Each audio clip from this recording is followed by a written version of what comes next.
Ready to move in premium triplex villas at Bachapalli APR Projects. Nandyal టీడీపీలో వర్గ విభేదాలు రచ్చకెక్కుతున్నాయి. TDP అభ్యర్థి ఫరూక్, మాజీ ఎమ్మెల్యే భూమా బ్రహ్మానందరెడ్డి మధ్య గ్యాప్ తారాస్థాయికి మారింది.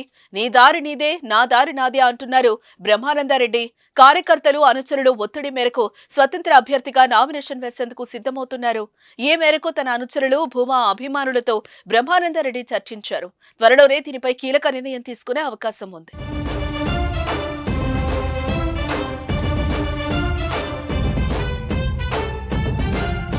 కర్నూలు జిల్లాలో 2019 ఎన్నికల్లో వైసీపీ క్లీన్ స్వీప్ చేసింది. వచ్చే ఎన్నికల్లోనూ అదే లక్ష్యంతో బరిలోకి దిగుతోంది.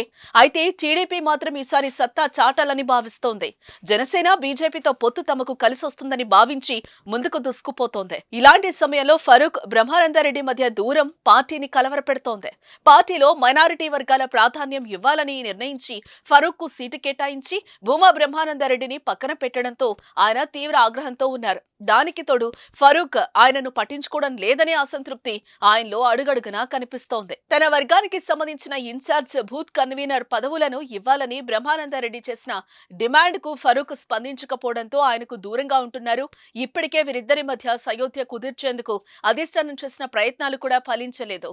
బైరెడ్డి రాజశేఖర్ రెడ్డి, టీడీపీ జిల్లా అధ్యక్షుడు మల్లెల రాజశేఖర్ సమక్షంలో కలిసి పనిచేయాలని చర్చలు జరిపిన ఫరూక్, బ్రహ్మానందరెడ్డి పట్టించుకోలేదు. ఫరూక్ తమను పిలవడం లేదంటూ చెబుతూ బ్రహ్మానందరెడ్డి వాపోతున్నారు. ఈ పరిణామాల నేపథ్యంలోనే నామినేషన్ వేసేందుకు బ్రహ్మానందరెడ్డి సిద్ధమయ్యారు. ఈ నెల 23 లేదా 24 తేదీలో నామినేషన్ వేస్తారని సమాచారం. భూమా రెబల్ అభ్యర్థిగా నామినేషన్ వేస్తే నంద్యాల రాజకీయాల్లో భారీ మార్పులు వచ్చే అవకాశం కనిపిస్తోంది. టీడీపీకి భారీ ఎదురుదెబ్బ తగులుతుందని పార్టీ శ్రేణులు కూడా భావిస్తున్నాయి. మరి దీనిపై అధిష్టానం ఎలాంటి చర్యలు చేపడుతుందో చూడాలి.